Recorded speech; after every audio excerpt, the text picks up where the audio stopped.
It's Wednesday, October 22nd, 2025, and it's time for the News Joint's top stories.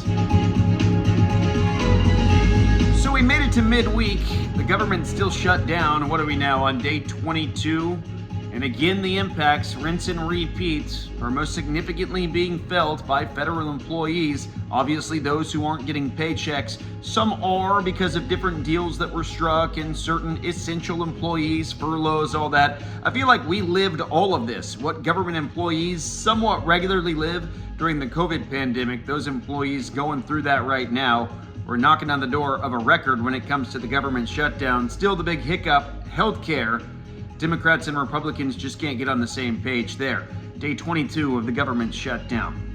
Locally here in the Dallas-Fort Worth Metroplex, the big story of the day is those Dallas Mavericks getting going today. They play the San Antonio Spurs tonight, the home opener. Of course, the big talk going into this game is, can the Mavericks put that Luka Doncic trade completely behind them? And can they put that Stephen A. Smith prediction behind them too? Did you hear about that? He actually predicted the Mavs to win the whole thing, reportedly. I mean, I wouldn't put it past the Mavericks to do that, but we got a long way to go.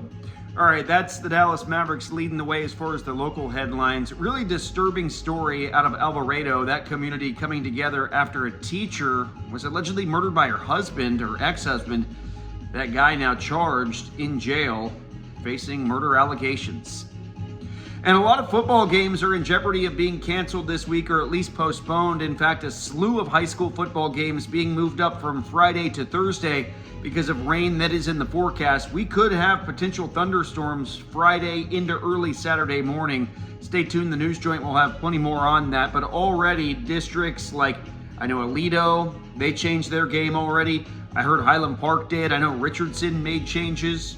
Frisco, Plano, they're all considering changes too. Go to your school district's website to see if your high school football game is being moved up. You might get some Thursday night lights this week.